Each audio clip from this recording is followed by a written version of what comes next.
नमस्कार, मी रोहन दसवडकर. मराठी वर्ल्डमध्ये तुमच्या सर्वांचं खूप खूप स्वागत आहे.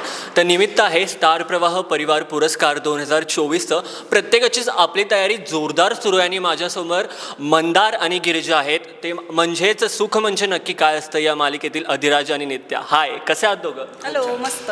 आज प्रॅक्टिसचा पहिला दिवस आहे की तिसरा दिवस आहे? ओके, तिसरा दिवस आहे. कशी एकंदरीत प्रॅक्टिस सुरू आहे? जोरदार जोरदार, जसं तू म्हणालास तसं. ओके. मला विचारायचं होतं की प्रॅक्टिसच्या दरम्यान खूप अशी धावपळ वगैरे होते का, किंवा आपलं कंटिन्यू वर्क पण असेल, म्हणजे शूट पण असेल आणि प्रॅक्टिस, क्लॅशेस वगैरे होत आहेत का दोन गोष्टींचे? ॲक्च्युली ह्या गोष्टी कसं ही टीम आणि आमची प्रोडक्शन टीम हे कोऑर्डिनेट करून मॅनेज करतात. त्यामुळे आम्हाला फक्त काम आहे की त्यांनी सांगितलं त्यावेळेला इथे यायचं आणि जेव्हा कॉल टाईम येतो शूटचा सिरियलचा तेव्हा तिथे जायचं. सो असं, आणि आम्ही फिल्म सिटीमध्येच शूट करतो, रिहर्सल पण फिल्म सिटीमध्ये, त्यामुळे तेवढं आम्हाला नाही हेक्टिक होतं आहे. इनफॅक्ट थोडा थकवा जरी आला तरी एकदा गाणं सुरू झालं की एकदम रिफ्रेश व्हायला होतं, त्यामुळे सगळा थकवा निघून जातो. मंदार, तू काय सांगशील? नाही, जसं गिरिजा आता म्हणाली की स्टार प्रवाह आणि आमचे प्रोडक्शन हाऊस ते सगळं मॅनेज करतातच आहेत. सो त्यामुळे त्या गोष्टींचं टेन्शन आम्हाला घ्यायची गरज नाही आहे. सो आमचं काम आहे इथे येणं आणि गिवन टाईममध्ये आपलं बेस्ट देणं. इथे जे काही 2 तास आम्हाला मिळतात त्या 2 तासात आम्ही 4 तासांचं काम करण्याचा प्रयत्न करतो आणि खूप जोरदार तयारी चालू आहे आणि परफॉर्मन्सेस पण खूप जोरदार आहेत. म्हणजे आता तुम्ही गाणं ऐकलंच असेल. सो धमाकेदार गाणं आहे, अजिबात श्वास घ्यायला मध्ये जागा नाही आहे. सो अंग हलवत राहायचं आहे. सो पण मजा येते, काहीतरी नवीन शिकायला मिळतं आहे आणि दरवर्षी काही ना काहीतरी नवीन करण्याचा प्रयत्न असतो. आपल्या परफॉर्मन्सेसमधून, आपल्या ॲक्टमधून ऑडियन्सचं मनोरंजन करण्याचा प्रयत्न असतो. सो त्यासाठी मेहनत चालू आहे.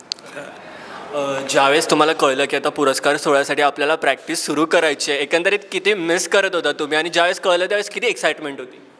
दरच इव्हेंटला तेवढी एक्साइटमेंट असते, कारण डान्स हा खूप जवळचा विषय, त्यामुळे डान्स करायचं म्हटल्यानंतर मी रेडीच असते. त्यामुळे मजाच येते आणि एक्साइटमेंट तर असतेच. आणि त्याचबरोबर आता स्टार प्रवाहाचं कुटुंब अजून एक्सटेंड झालेलं आहे, त्यामुळे सगळ्यांना भेटायला मिळणार. मग रिहर्सल्सच्या वेळेला कधी काही आर्टिस्ट भेटतात, आता इव्हेंटच्या वेळेला भेटतील, त्यामुळे मजा येते. गेट टुगेदरच असतं ते, त्यामुळे एक्साइटमेंट प्रत्येक इव्हेंटला असते. मंदार? नाही, आम्ही खरंच वाट बघत असतो प्रवाह पुरस्काराची, कारण वर्षातून एकदा हा सोहळा होतो आणि जसं गिरिजाने सांगितलं की परिवार आता वाढत चालला आहे दिवसेंदिवस, नवीन नवीन शोज येत आहेत. सो आम्हालासुद्धा बरं वाटतं, आम्हाला एकत्र येता येतं, एकमेकांना भेटता येतं. अदरवाईज आमची शूटिंगच्या धावपळीमध्ये कधीच भेट होत नाही. So thanks to this event, या सोहळ्यामुळे हे सगळं शक्य होतं. सो खूप मजा येणार आहे सोहळ्याला सुद्धा, आणि मजा येणार आहे नवीन नवीन सदस्यांना भेटून. ओके. तर नृत्य म्हटलं, डान्स म्हटलं की आपल्याला आठवतात ते म्हणजे आपल्या शाळेचे दिवस. शाळेमध्ये गॅदरिंग किंवा ॲन्युअलला डान्स केला आहे का? हो, सुरुवातच तिथून झाली. ओके. मंदार, तू? हो, केला आहे, मी स्टेजवर केला आहे. ओके. तो त्यावेळेसचा एखादा धमाकेदार किस्से असे, किंवा आठवणीतला डान्स की ह्या वर्षीचा, ह्या इयत्तेमधला डान्स तो एकदम मेमोरेबल होता, जो आत्तापर्यंत लक्षात आहे?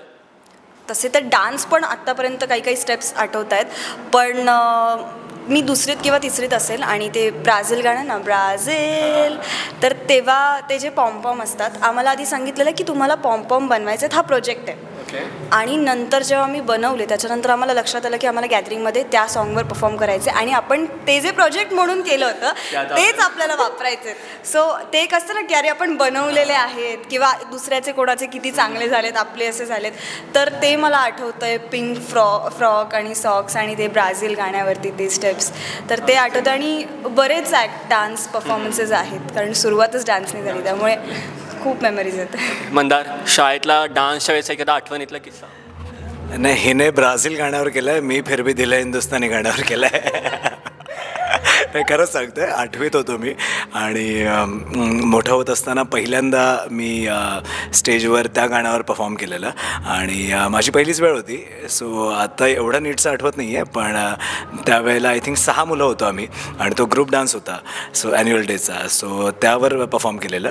पण याच्या आधी जर फ्लॅशबॅकमध्ये जाईन तर मी बालवाडीत असताना ग्रुप डान्स केलेला, आणि जेव्हा सगळ्यांचे हात खाली असायचे तेव्हा माझ्यावरती असायचे. सो माझे हात सदैव वरतीच असायचे, खाली यायचेच नाहीत. सो तेवढा सिंकमध्ये नाचायचो नाही, पण मोठा होत गेलो आणि जसं स्टेजवर थोडं थोडं परफॉर्म करत गेलो. Even though I am not a dancer, एवढं काही ट्रेनिंग नाही आहे माझं, पण इथे कोरिओग्राफर्स मेहनत घेतात, मी प्रयत्न करतो आपलं बेस्ट देण्याची. So and result I think चांगलाच येतो. गिरिजा, मला तुला विचारायचं आहे, कोणता डान्स फॉर्म अगदी जवळचा आहे, म्हणजे असं वाटतं की ह्याला तू पहिलं प्रेफरन्स देशील? Folk dance. मंदार, तू? गणपती डान्स. मला एक्सपेक्टेड उत्तर होतं, मला वाटलेलं मंदार हेच काहीतरी होणार, गणपती डान्स, कारण का हा बेस्ट डान्स फॉर्म आहे आणि आपण कोणीही करू शकतो. ओके. तर मला असं विचारायचं आहे की आता 3 दिवस तुम्ही प्रॅक्टिस करताच आहे, दोघांपैकी कोण फास्ट लर्नर आहे? आय थिंक मी, कारण की तिला शिकायची गरज नाही आहे, गरज मला आहे आणि मी फास्ट कॅच करतो. So I am a fast learner I think आमच्या दोघांमध्ये. आणि अजून काय सांगू? बरं, दोघांपैकी सतत चुकतं कोण किंवा स्टेप्स कोण विसरतं? विसरू तर कोणीही शकतं, कारण की जरी मी डान्स करत असले तरी नवीन फॉर्म्स आहेत किंवा नवीन स्टाईल आहे, तर ती बॉडीमध्ये बसायला वेळ जातो आणि कधी कधी चेंजेस होतात. त्यामुळे आधीचं जे डोक्यात फिक्स झालं आहे ते थोडंसं पुसून नवीन डोक्यात बसायला वेळ जातो, त्यामुळे कधी कधी ते विसरायला होतं.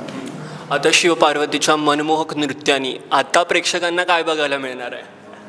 खूपच वेगळं बघायला मिळणार आहे. जे आम्ही आत्तापर्यंत जितके सोहळे झालेत स्टार प्रवाहाचे, त्यात हा फॉर्म आम्ही कधीच नाही केला आहे आणि त्यामुळे आमच्यासाठी पण चॅलेंजिंग आहे, पण त्याचबरोबर खूप इंटरेस्टिंग पद्धतीने तो फॉर्म किंवा तो डान्स कोरिओग्राफ केला आहे आणि जो कोणीच इमॅजिन नाही करणार. त्यामुळे तो आम्हाला पण खूप शिकताना मजा येते. ते कसं दिसणार आहे हे आम्हाला इमॅजिन होतं आहे आणि त्याच पद्धतीने ते अजून किती छान करता येईल ह्याच्यावर आम्ही भर देतो आहे.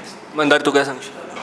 आय थिंक प्रत्येक सोहळ्यात काही ना काहीतरी वेगळंच परफॉर्म करतो आम्ही आणि आधी जे शिकलेलो असतो ते विसरून नवीन शिकून मग ते परफॉर्म करावं लागतं.